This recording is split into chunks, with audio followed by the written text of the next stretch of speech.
Our third panellist was Sarah, who works at the Home Energy Advice Centre, which is a free and partial advice service for homeowners and renters wanting to make their houses more energy efficient.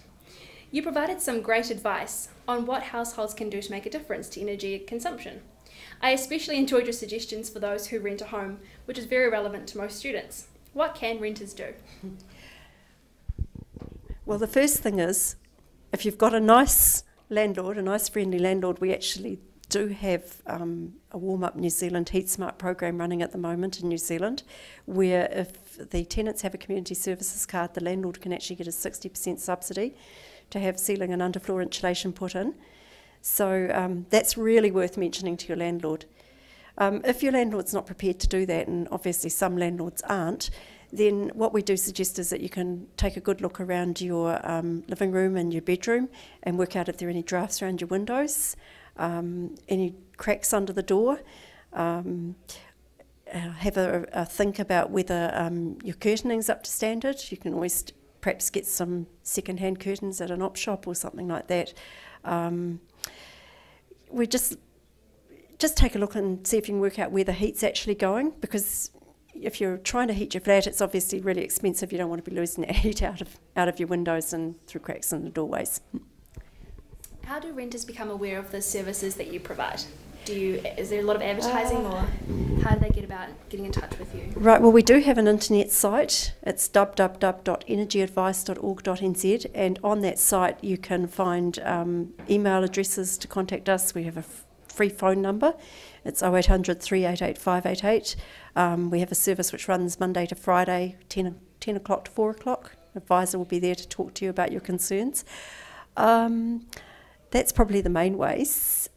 We do drop leaflets around. We had some at Orientation Week, and we've had, I think, in the Massey newspaper, there's going to be a few energy efficiency articles which Zach's running. So, yeah, I guess that's a few ways. One of the things that you spoke about that I'd be interested to hear some more about was the idea that some people aren't using enough energy. Yeah, we have come across particularly older people or sometimes students who actually are not using any heating at all, and particularly in the middle of winter we don't think that's actually a good thing.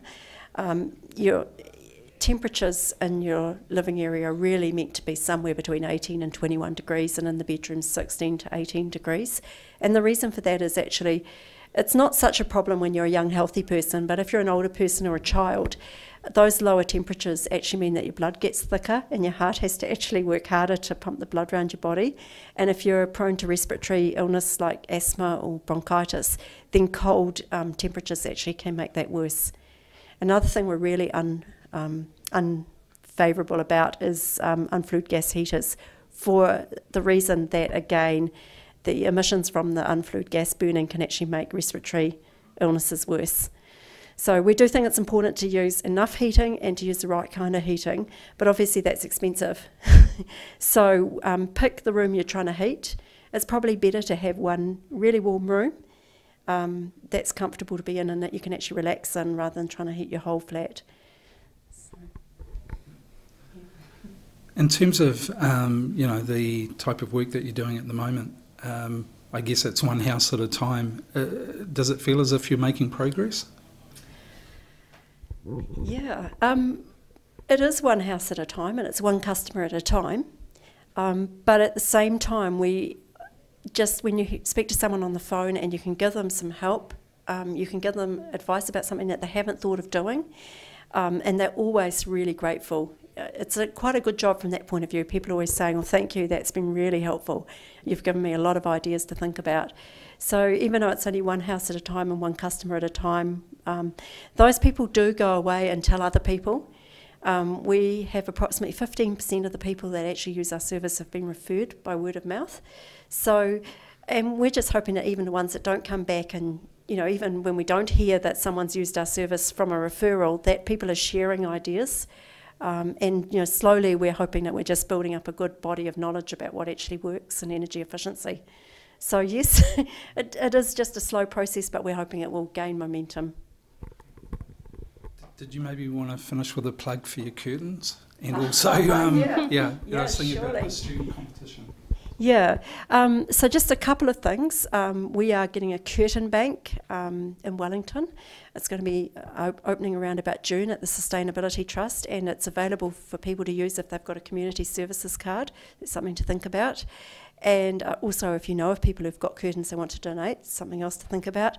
And there is a competition too for one of our advisors to come around and do a home energy check on your flat, and we can have a look and see what we think you can do to improve it, and we can also give you information to give to your landlord.